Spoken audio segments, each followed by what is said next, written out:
El Sol es la fuente de poder de nuestro sistema solar, un incinerador en erupción con una carga explosiva termonuclear y explosiones masivas. La cantidad de masa que emite el Sol hacia el espacio puede ser equivalente al monte Everest. A una distancia de 150 millones de kilómetros, pareciera que estamos a salvo de la furia del Sol, pero ¿en realidad lo estamos? No importa lo que el Sol esté haciendo, sobre todo en los tiempos modernos. A medida que se acerca al centro del Sol, mientras este rota, aumenta la zona de riesgo. Con algunos expertos prediciendo el estallido de la actividad solar más violento en la historia moderna, nunca ha sido más importante entender los secretos del Sol.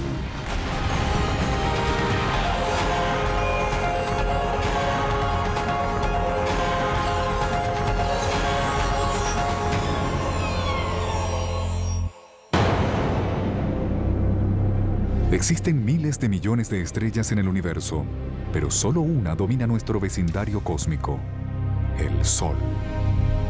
Es una esfera infernal compuesta en su mayor parte por hidrógeno y helio, sobrecalentados hasta llegar a ser plasma que arde a millones de grados. Su superficie se arrebata con violentas explosiones mientras emite tormentas de radiación letal a millones de kilómetros hacia el espacio exterior. Nuestro Sol es un tipo de estrella conocido como enana amarilla.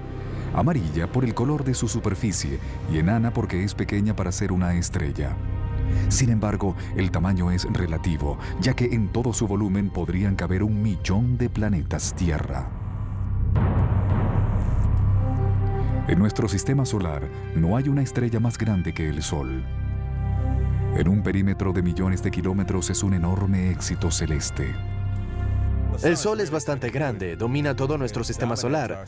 No solo es la estrella más grande del sistema solar, sino que es la única estrella en el sistema solar. Se encuentra rodeado por un montón de cuerpos más pequeños, a los que llamamos planetas y lunas.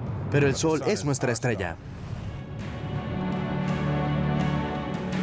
Nuestra estrella es una fuente enorme de calor y energía. La temperatura en su superficie es de 5.500 grados centígrados y genera 380.000 millones de megavatios de poder. Esto eclipsa cualquier escala humana. La presa Hoover en Nevada solo genera 2.080 megavatios. En un segundo, el Sol produce más energía de la que se ha utilizado en toda la historia de la civilización humana. Todo ese poder, en un abrir y cerrar de ojo, se ha estado produciendo de la misma forma por miles de millones de años. Los primeros astrónomos no entendían muy bien cómo el Sol podía generar tanta energía por un periodo de tiempo tan prolongado. Ese fue el primer misterio: cómo el Sol generaba su energía. A principios del siglo XIX, los científicos suponían que el Sol funcionaba como cualquier fuego en la Tierra, que tenía una fuente de combustible, tal vez carbón, que se quemaba lentamente. Pero había un grave problema con esta teoría. Tengo fuego delante de mí. Si quiero mantenerlo encendido, debo seguir añadiéndole madera. Este fuego durará tal vez 1 hora, a menos que le ponga un poco más de madera. Ahora, si tengo un montón de madera del tamaño de todo el Sol y de alguna forma tengo el oxígeno suficiente para quemarlo, tomaría 5 o 6 mil años quemarlo todo. Es un tiempo largo, pero no suficiente para mantener la vida en la Tierra. Para principios del siglo XX, las fechas arrojadas por el carbono de las rocas y fósiles de la Tierra probaron que el Sol había existido con una temperatura suficiente para mantener la vida, no por miles, sino por miles de millones de años. Si quisieras hacer un fuego que tenga esa duración, necesitarías 72 millones de troncos de leña que corresponderían a 12.000 por cada hombre, mujer y niño del planeta. Obviamente, existían algunos procesos no conocidos en la Tierra que estaban suministrándole energía al Sol. Durante la década de los 20, los científicos encontraron la respuesta al enigma en un proceso que más tarde se utilizaría como insumo para la bomba de hidrógeno, la fusión nuclear. La fusión ocurre cuando los átomos chocan entre sí a altas velocidades y literalmente se fusionan. No obstante, para que esto pueda ocurrir, las condiciones deben ser las adecuadas. Para que suceda cualquier interacción entre estos dos protones, ambos con cargas eléctricas positivas y que por lo tanto se repelen mutuamente, deben acercarse lo suficiente. Para que esto pueda pasar, la temperatura debe ser muy alta. Así las partículas se mueven rápidamente con una densidad tal que chocan unas con otras, acercándose lo suficiente para fusionarse. El núcleo del Sol es el caldero perfecto para la fusión nuclear. Es el lugar más caliente del sistema solar con una temperatura sofocante de 15 millones de grados centígrados. Además, es increíblemente denso. Es tan denso, es 10 veces más denso que el plomo. Con eso, uno pensaría que debería ser sólido, pero debido a las temperaturas tan altas se mantiene como plasma. Si se calienta un gas a muy alta temperatura, los electrones se desprenden de los átomos y flotan alrededor de las partículas. El comportamiento de la materia en este punto es muy diferente al de los gases. Por esa razón, este estado tiene otro nombre, plasma. Para entender realmente lo que sucede en el núcleo del Sol, uno debe imaginarse lo casi inimaginable. Además de estudiar el Sol, juego billar y el Sol es un lugar donde miles de millones de partículas chocan e interactúan entre sí. Lo que hace que parezca una mesa de billar cósmica en una escala inimaginable. No importa cuán fuerte le pegues a una bola, nunca le darás lo suficientemente fuerte como para fusionarla con otra bola. Hay tanta presión y la densidad es tan alta en el núcleo del Sol que si dos objetos chocan entre sí, de seguro se fusionan. En el Sol, estos objetos son átomos de hidrógeno, los cuales son comprimidos por la inmensa presión y forman átomos de helio. En este proceso de fusión, el átomo resultante es ligeramente menos pesado que los átomos que los crearon. La masa faltante es liberada en forma de energía. En el interior del Sol, cada segundo, 600 millones de toneladas de hidrógeno se fusionan en 595 toneladas de helio. Los 5 millones de toneladas de masa perdida en el proceso se convierten en energía que equivale a 1.000 millones de bombas de hidrógeno de un megatón. Eso cada segundo. Cuando observas el cosmos, el proceso que genera mayor cantidad de energía de gratis es aquel que se lleva a cabo en los centros de las estrellas como el Sol. Ahora sabemos que el Sol genera energía por fusión nuclear. Es el único combustible que conocemos que puede mantener encendido al Sol suficiente tiempo para sostener la vida en la Tierra por miles de millones de años. La luz del Sol es tan fundamental para la vida que no hay dudas al respecto. Pero la manera en la que la luz llega desde allá hasta aquí resulta ser una historia increíble. La energía generada en el proceso de fusión es transportada desde el centro por partículas de luz y calor llamada fotones, los que traen los cálidos rayos del Sol hasta la Tierra. Para llegar hasta nuestro planeta, estos viajeros resplandecientes provenientes de nuestra estrella más cercana deben tomar un largo y sinuoso camino a través de todas las capas del Sol, como el recorrido de Dante a través de los niveles del infierno. Primero, el fotón entra en una gruesa zona radioactiva de aproximadamente 300.000 kilómetros. La región es tan densa que el fotón constantemente tropieza con otras partículas como átomos de hidrógeno y helio, lucha por salir en un patrón caótico en zigzag al que los científicos llaman camino aleatorio. Un fotón no puede escapar sin interactuar una y otra vez. Es absorbido por los átomos y vuelto a emitir, y esto puede suceder millones de veces.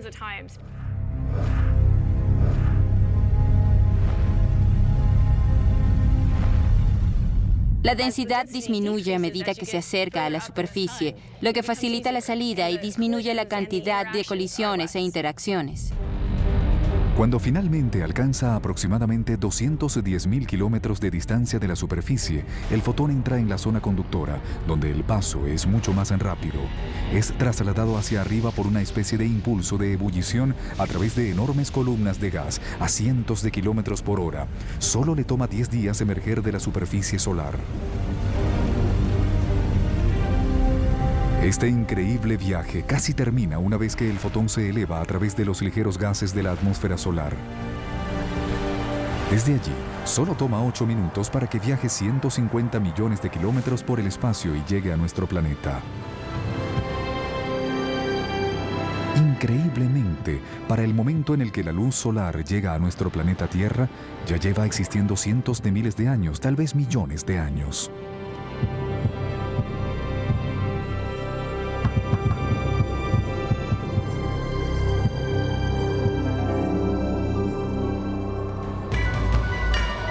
Para el Sol, incluso 1 millón de años es un pequeño periodo de tiempo.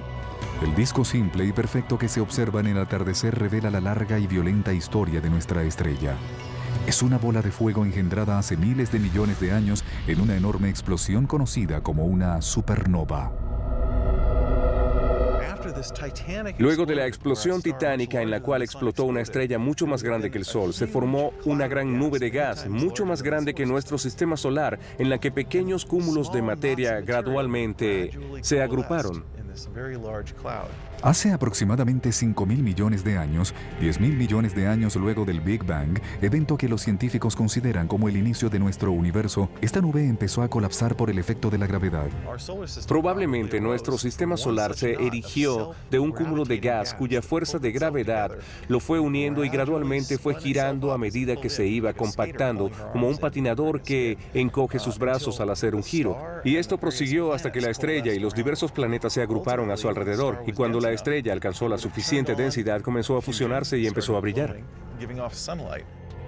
¿Por qué los científicos creen que el Sol nació de los restos de una supernova? La evidencia se encuentra bajo nuestros pies. Elementos complejos y pesados como el uranio que extraemos de las minas para alimentar nuestras plantas nucleares no pudieron haber sido creados en el Sol. La razón es simple: una estrella de ese tamaño no puede producir el calor suficiente para crear elementos más pesados que el hierro. Elementos pesados como el uranio solo pueden ser generados en explosiones cósmicas catastróficas. La Tierra y los demás planetas del Sistema Solar se formaron a partir del mismo cúmulo de gas que dio origen al Sol. En este proceso, el Sol acaparó el 99% de la masa. Eso significa que es el objeto más grande en nuestro vecindario cósmico, con la fuerza gravitacional más fuerte. Por eso todo lo demás gira a su alrededor. De todos los planetas, la Tierra obtuvo un lugar privilegiado en relación al Sol. Si estuviéramos más cerca, nuestros océanos se evaporarían y el suelo sería tan caliente que podría derretir el plomo. Y si estuviéramos más lejos, nuestro planeta sería un páramo congelado. Es una especie de ricitos de oro y los tres osos, ni muy caliente ni muy frío. Debe ser la temperatura ideal y aquí estamos a unos 150 millones de kilómetros de distancia del Sol y muy felices de que sea así. Somos afortunados de estar aquí de alguna forma. Estamos aquí porque tuvimos las condiciones adecuadas para que sucediera. Tal vez la Tierra esté en el lugar adecuado del Sistema Solar. Sin embargo, estamos lo suficientemente cerca del Sol como para ser objeto de su furia.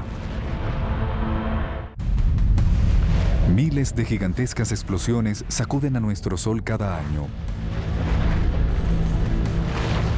Se podría pensar que esta fuerza explosiva proviene de las reacciones nucleares que ocurren en el centro del Sol. No obstante, lo que realmente origina todos los arrebatos de violencia en el Sol es el magnetismo. Como la Tierra rota como un cuerpo sólido, nuestro campo magnético es simple. Tenemos dos polos, norte y sur. Esto es lo que hace que las brújulas sean útiles para orientarse en los viajes alrededor del planeta. Sin embargo, ¿cómo sería si en vez de tener dos polos, la Tierra tuviera de 1 a 10 millones? Esto es lo que sucede en el Sol. El campo magnético del Sol es una red enmarañada, ya que el plasma, a pesar de que por efecto de la gravedad permanece unido, no rota uniformemente. El plasma en el ecuador rota una vez cada 25 días terrestres, mientras que al plasma de los polos le toma casi 35 días completar su ciclo. El Sol tiene lo que llamamos una rotación diferencial. Todo el plasma está girando agitado, lo que provoca que las líneas de los campos magnéticos se tuerzan, entrelacen y se mezclen. A pesar de que las líneas de los campos magnéticos son invisibles, sabemos que existen en el Sol, observando los rasgos de la superficie llamados lazos solares y las protuberancias que se levantan en la atmósfera solar. Tal como una viruta de metal se alinea en presencia de un magneto simple, estos lazos de plasma delinean las estructuras magnéticas que los soportan desde abajo. Estos arcos de plasma son tan grandes y anchos que un planeta tan grande como Júpiter podría pasar a través de ellos. Algunas veces los campos magnéticos pueden hacer girar el plasma en la atmósfera solar, generando majestuosas formas helicoidales llamadas lazos de flujo. Un lazo de flujo magnético es una especie de resorte Slinky. La línea del campo magnético es enrollada muchas veces en una estructura helicoidal y cuando la línea está extremadamente enrollada transporta gran cantidad de energía magnética liberada que había sido almacenada, lo que provoca la emisión de una mayor cantidad de energía magnética liberada. Estas protuberancias de plasma pueden durar semanas, incluso meses. Sin embargo, a la larga se libera toda la energía almacenada y la masa es arrojada al espacio.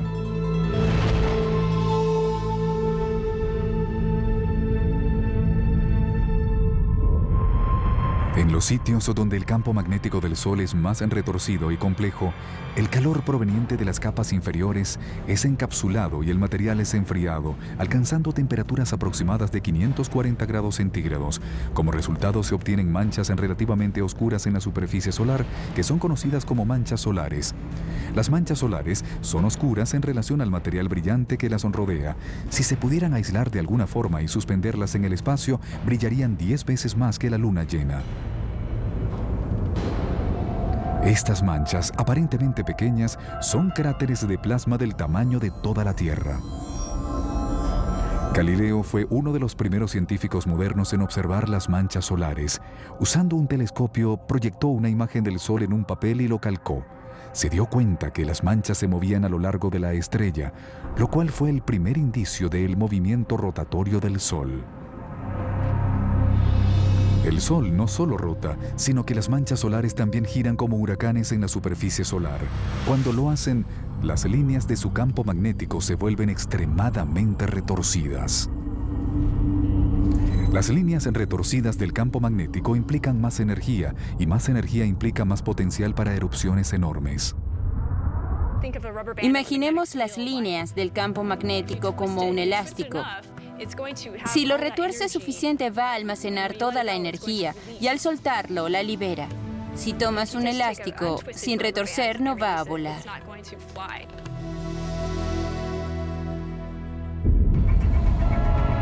Cuando las manchas del Sol liberan su energía magnética, lo que resulta son las explosiones más colosales de todo el sistema solar, las erupciones solares. Una explosión de esas libera cerca de 1.000 millones de megatones de energía, el poder combinado de 1 millón de erupciones volcánicas en la Tierra. Aparecen con regiones sumamente brillantes debido a las altas temperaturas que tienen, alrededor de 55.000 grados centígrados, y pueden durar horas. La cantidad de energía es enorme. Toda la explosión es equivalente a millones de bombas nucleares que salen de la superficie del Sol al mismo tiempo. Las explosiones solares no solo estallan hacia el espacio, también dirigen partículas con cantidades de energía hacia una capa inferior del Sol llamada cromósfera. Allí transfieren rápidamente su energía, como cuando la bola blanca golpea a las demás en el arreglo triangular durante un juego de billar. Así que la bola blanca actúa como una de estas partículas cargadas de energía que vienen de la región de erupción.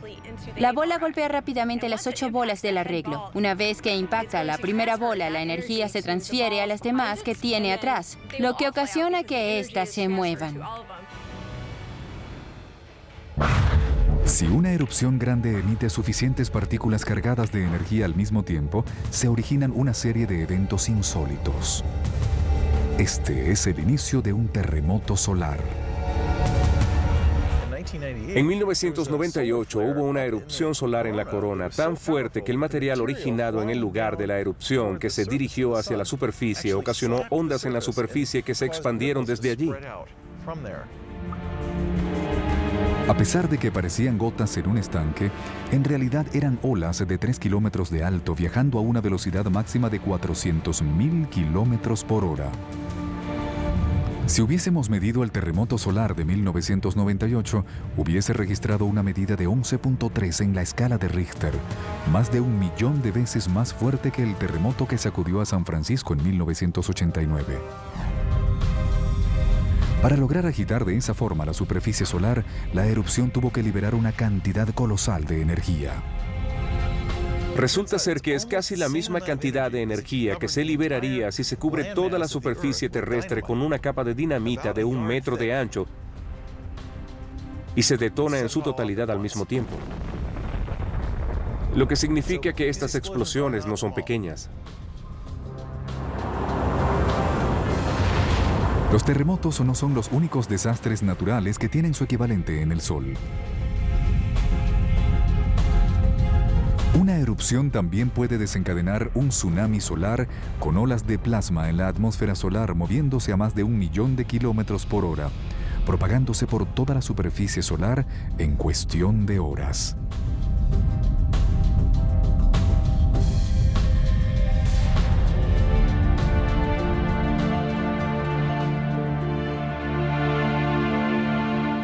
Mientras los terremotos y tsunamis solares no representan ningún peligro para la Tierra, las violentas acciones de las erupciones frecuentemente desencadenan erupciones peligrosas llamadas expulsiones de masa coronal, o CME por sus siglas en inglés.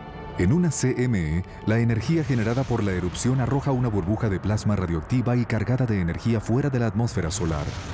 Las expulsiones de masa coronal tienen un rango de velocidad de 1.200 a 1.400 kilómetros por segundo, lo cual es sumamente rápido, además que expulsan una enorme cantidad de materia. Puede llegar a ser un equivalente a la masa del monte Everest, saliendo del Sol y volando hacia el espacio. ¿A dónde va esta burbuja de plasma sobrecalentada y radioactiva cuando deja el Sol? A veces navega inofensivamente por el espacio, pero otras veces pasa muy cerca de nuestro hogar. Las expulsiones de masa coronal solares son tal vez las amenazas más peligrosas que enfrentamos.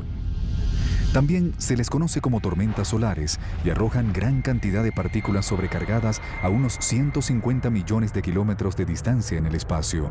A muchas les toma varios días de llegar desde el Sol hasta la Tierra. Sin embargo, algunos recorren el sistema solar a más de 9 millones de kilómetros por hora, llegando a nuestro planeta en menos de 16 horas. Estas tormentas pueden inducir corrientes en la parte más externa de la atmósfera, desactivando satélites y las redes de energía alrededor del mundo, y tienen el potencial de ocasionar tanta destrucción en nuestra infraestructura como un huracán o tornado. Pero, ¿quién se ocupa en la Tierra en vigilar estas explosiones cósmicas potencialmente peligrosas? Esta es la Oficina Central de la Administración Nacional de Océano y Atmósfera, hogar del Servicio Nacional de Meteorología del Gobierno de los Estados Unidos, quienes diariamente pronostican, vigilan y alertan sobre la información fundamental para la vida cotidiana en nuestro planeta. No obstante, hay un grupo de meteorólogos menos conocidos que trabajan en una división especial llamada Centro Ambiental Espacial. Nuestro principal trabajo es monitorear el Sol, observar y dar las alertas y advertencias de las actividades solares.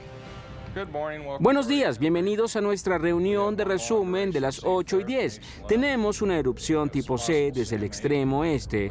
Es una posible CME. Un punto que hay que destacar es que en esta región se produjo toda la actividad del mes de diciembre.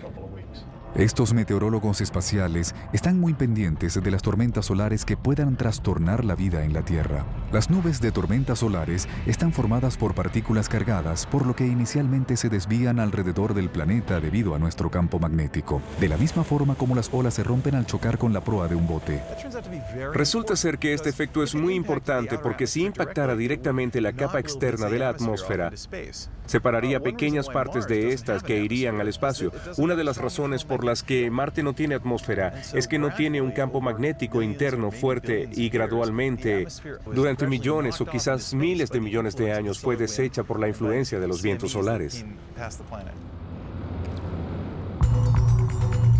No obstante, nuestro campo magnético no es la fortaleza perfecta que presentan las películas de ciencia ficción. Algunas partículas pueden penetrarlo cargando la atmósfera superior. Las tormentas solares incluso pueden inclinar y romper las líneas del campo magnético en el lado más lejano de la Tierra, permitiendo que las partículas cargadas se muevan a través de las líneas del campo hasta los polos norte y sur. Las tormentas extremadamente fuertes distorsionan mucho más allá los campos magnéticos, induciendo corrientes eléctricas que cruzan los continentes. Cuando esto sucede, tecnología como líneas de energía de larga distancia se sobrecargan.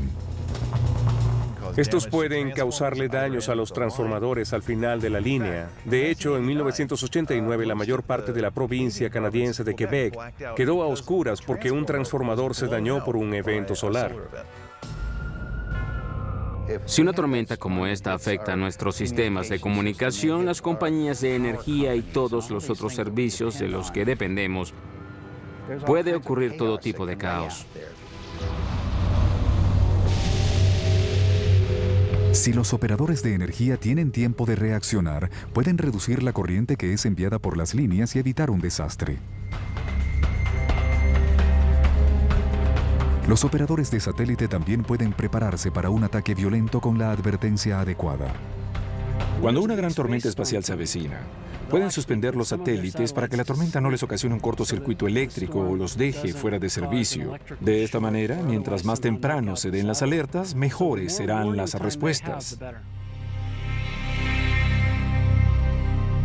No saldríamos a navegar a menos que supiéramos que las condiciones climatológicas serán favorables. Asimismo, si tenemos un satélite o grandes sistemas como los de energía o redes telefónicas que pueden ser afectados por el clima en el espacio, necesitamos saber cómo estarán sus condiciones para tratar de mitigar sus efectos.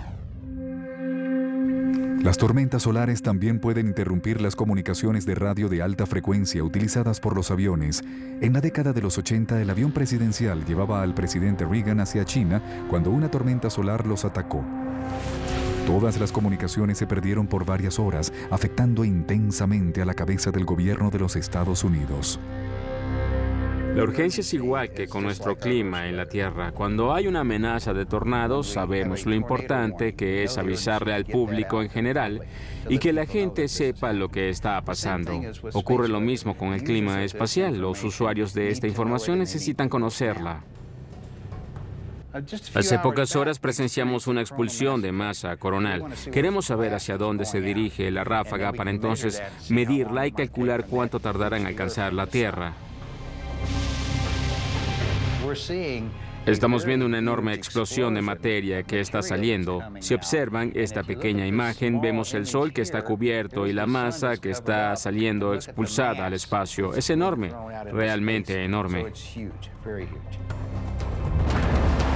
Debido a las líneas de campo magnético emanadas de los polos norte y sur, la energía proveniente de las tormentas solares tienen un acceso fácil a estas regiones. Por esa razón, a los expertos les preocupa que los aviones comerciales que vuelan por los polos durante una tormenta fuerte podrían estar expuestos a niveles de radiación dañinos, tal vez una dosis equivalente a cientos de rayos X en el pecho. Esto es algo con lo que no queremos jugar, porque nunca se sabe cuándo el nivel de radiación pueda aumentar su intensidad. Y sí lo puede hacer mientras que el avión se encuentra en el cielo. La amenaza de la radiación solar es solo una de las razones por las cuales los científicos siguen de cerca a nuestro Sol. No importa lo que el Sol esté haciendo, sobre todo en los tiempos modernos, la Tierra no está aislada. Somos partícipes en las actividades de nuestro sistema solar. Las manchas solares son los detonadores de la mayoría de las tormentas solares, por lo que los meteorólogos les siguen la pista atentamente durante su rotación por la superficie del Sol. Ubicación, ubicación, ubicación. Observamos expulsiones de masa coronal del Sol todo el tiempo. Muchas de ellas suceden mientras el Sol hace su movimiento de rotación o proceden del lado posterior del Sol. Estos últimos, como no se dirigen hacia la Tierra, son una preocupación menos. A medida que el Sol rota y la zona activa se acerca más al centro del disco mirando hacia la Tierra, es cuando comenzamos a preocuparnos. A medida que se acerca al centro del Sol, mientras este rota, aumenta la zona de riesgo.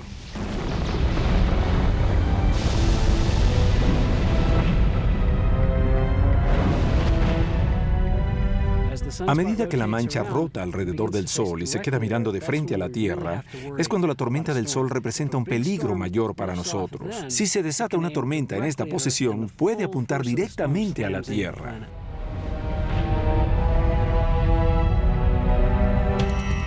Es como un arma de fuego apuntando a su objetivo. Mientras más certero es el disparo, hay más posibilidades de causar graves daños.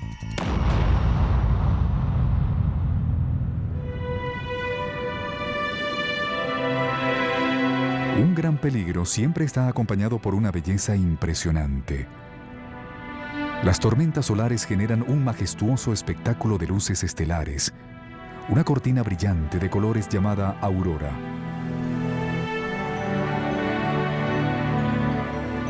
Las auroras funcionan como luces de neón en una escala monumental. En las luces de neón, la electricidad introduce partículas cargadas en un tubo lleno de gas.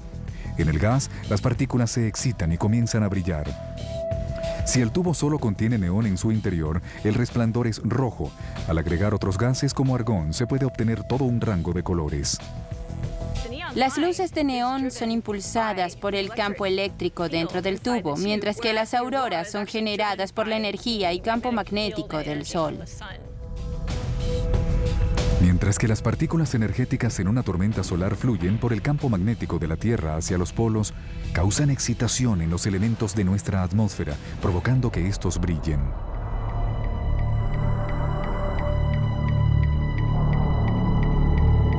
Las moléculas de oxígeno emiten un color verde o rojo y las de nitrógeno producen rosados, azules y violetas. A pesar de que, por lo general, estas luces espectrales están confinadas a los polos, las tormentas solares extremadamente fuertes pueden generarlas cerca del ecuador.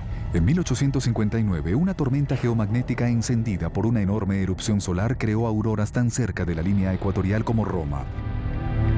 Fue un evento inusual muy poderoso, al cual muchos han llamado la tormenta de sol perfecta. La tormenta de 1859 nos dio una pequeña muestra de lo que el Sol puede hacer. Fue una tormenta tan intensa, con una alineación tan perfecta, que simplemente abrumó las defensas naturales de la Tierra. Una enorme erupción solar ocurre en la superficie del Sol.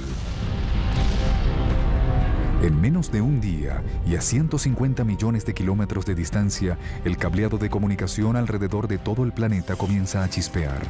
Los negocios alrededor del mundo se paralizan, mientras las líneas incandescentes originan incendios incontrolados. Al mismo tiempo, auroras llenas de colores iluminan los cielos de las ciudades alrededor del planeta. La Tierra acaba de ser visitada por una tormenta solar perfecta. El Sol generó una erupción solar increíblemente monumental y una enorme cantidad de energía se dirigió a la Tierra. No solo es una de las tormentas más fuertes de las que se tenga registro, también fue una de las más rápidas. Arrojada de una mancha solar que apuntaba a la Tierra, llegó desde el Sol hasta nuestro planeta en menos de 18 horas.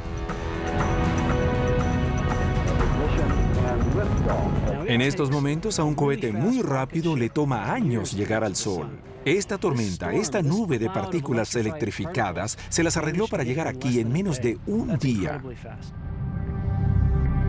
Afortunadamente, la tormenta solar perfecta ocurrió en 1859, cuando la única tecnología vulnerable a la arremetida era el telégrafo. Durante todo este tiempo en el que nos hemos convertido en dependientes de la alta tecnología, no hemos visto otra tormenta solar perfecta. Sin embargo, la pregunta sigue latente. ¿Pudiera ocurrir de nuevo? ¿Qué pasaría si sucediera otra similar? ¿Pudiéramos tener otra tormenta perfecta? Diría que sí puede pasar. No hay dudas al respecto. Comparativamente con 1859, si nos ocurriera en estos momentos, los efectos serían devastadores. Realmente desconocemos los efectos que tendría en el planeta y en nuestros sistemas de comunicación. Esa es la parte aterradora. Es probable que nuestra tecnología moderna sea destrozada como una casa frente a la playa durante un huracán. Imagina que perdemos todos los satélites que transmiten las llamadas de los teléfonos móviles, las señales de televisión y las transacciones bancarias. Además, al mismo tiempo, la red de suministro de energía falla, dejando a regiones enteras en la oscuridad durante horas o semanas. Si los servicios básicos no pudieran ser restablecidos rápidamente, el caos sería inmediato. Se generaría un efecto dominó en la sociedad y en cada hombre, mujer y niño que habite este planeta. Predecir una tormenta solar es tan difícil como predecir un huracán. A pesar de que los meteorólogos carecen de la tecnología para predecir la próxima tormenta solar, saben que su ocurrencia es más probable durante el pico del ciclo de manchas de sol cada 11 años. Lo que ocurre es que el Sol invierte la dirección de su campo magnético cada 11 años, así que cada 22 años lo invierte y vuelve a quedar donde estaba. A medida que se acerca este cambio cada 11 años, aumenta el número de manchas solares y se registra un pico en la actividad solar. Llamamos a este período el máximo solar, el cual se intercala aproximadamente cada 5 años con otro período al que llamamos el mínimo solar. De esta forma, tenemos un ir y venir de 11 años, durante los cuales a veces el Sol se comporta ferozmente, enloqueciendo con muchos estallidos como un día festivo, con numerosos fuegos artificiales. Luego comienza a disminuir y se queda tranquilo por unos años, hasta llegar a su punto más bajo, en el que ocasionalmente se dan algunas erupciones. Tal como las temporadas de huracanes, los máximos solares varían en intensidad. Algunos generan tormentas más fuertes que otros. A pesar que en estos momentos atravesamos un mínimo solar, los científicos vigilan atentamente para ver qué tumulto podría ser liberado por el próximo máximo solar. El último máximo solar fue en el 2001 aproximadamente. El próximo debería ser cerca de 2012, pero hay diferentes predicciones. Los físicos solares están conteniendo el aliento en espera de ver lo que suceda. Hay tanta variedad de opiniones acerca de lo que va a ocurrir. Un grupo sugiere que el próximo ciclo solar pudiera ser el más fuerte de la era moderna.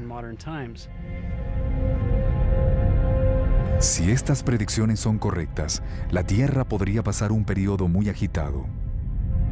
Tal vez tengamos que preocuparnos si un evento como el de 1859 se repite. Si pasara hoy en día, generaría daños sin precedentes. Aprenderemos mucho acerca de lo que le puede pasar a la tecnología moderna cuando el Sol llegue a su punto máximo de actividad.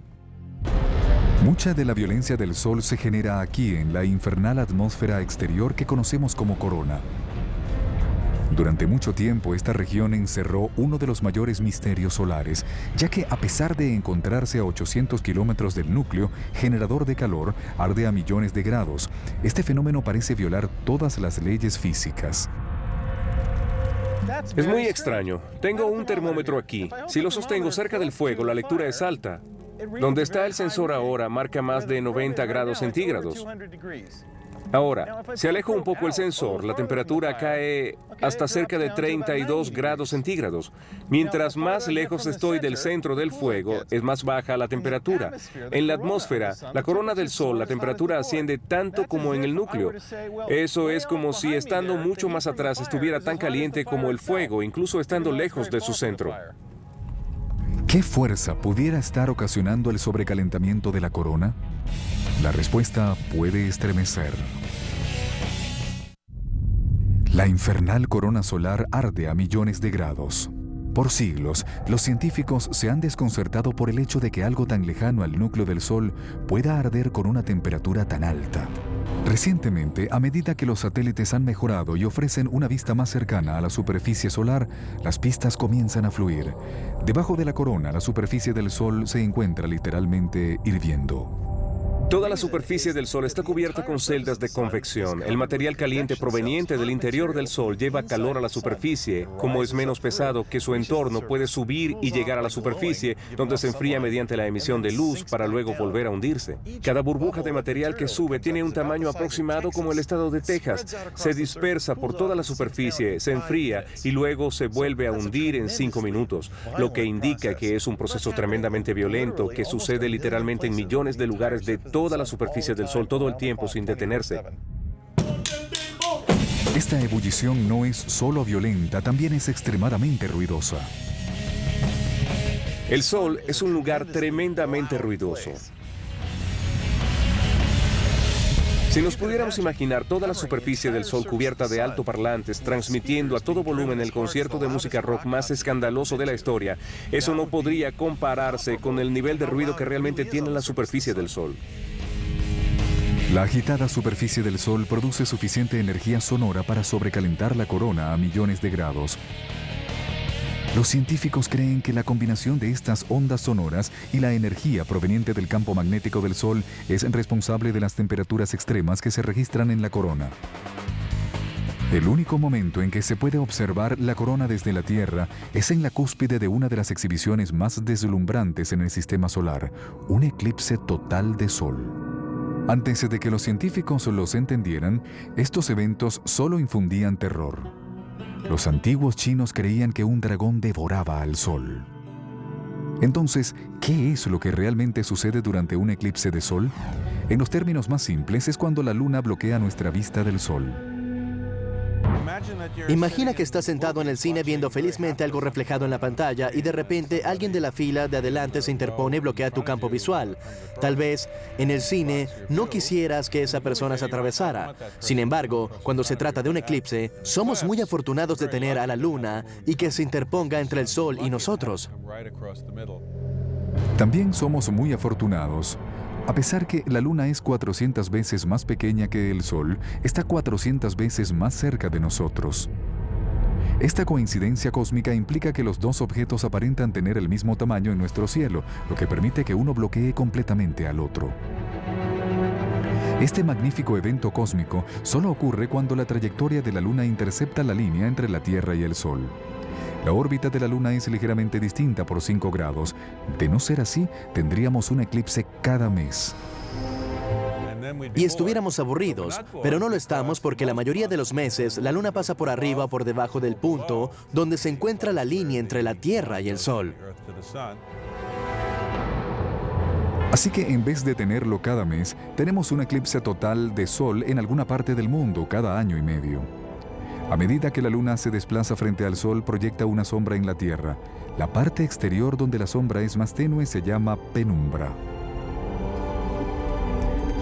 Si te encuentras en la franja dejada por la penumbra a medida que se mueve por la superficie de la Tierra, entonces solo verás un eclipse parcial.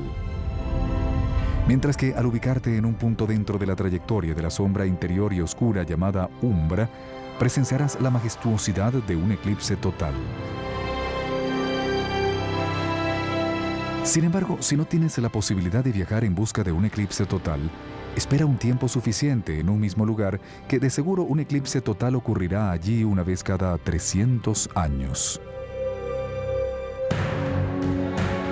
El Sol, esa estrella brillante de nuestro sistema solar, es capaz de sorprendernos tanto por su belleza como por su feroz violencia.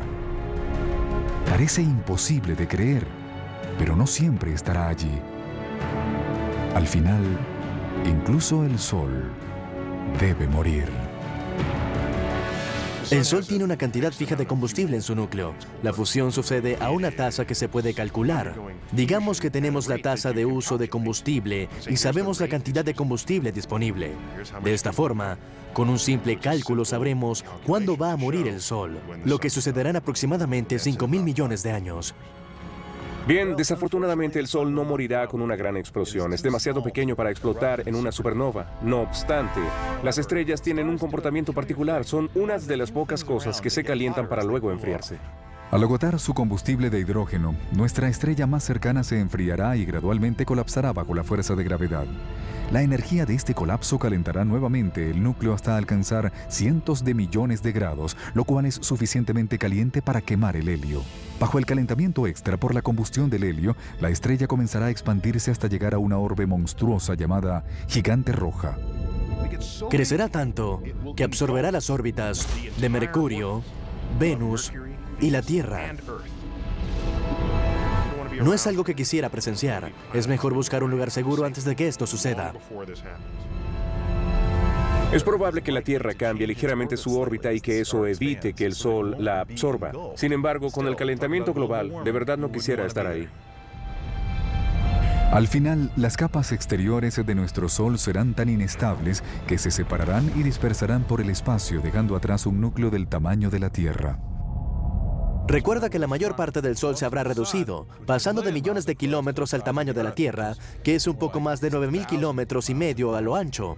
Nuestra otrora grandiosa estrella reducida a cenizas que se enfrían lentamente. La vida como la conocemos dejará de existir por la muerte del Sol. Todo esto representa malas noticias para la raza humana, pero viendo el lado positivo. Tenemos 5.000 millones de años para prepararnos para este desastre. Por los momentos, la humanidad disfruta del Sol en el esplendor de su vida. La ciencia ha descubierto muchos de los secretos de nuestra estrella más cercana. Sin embargo, continuamos asombrados por su belleza y mucho más cautelosos de su cólera.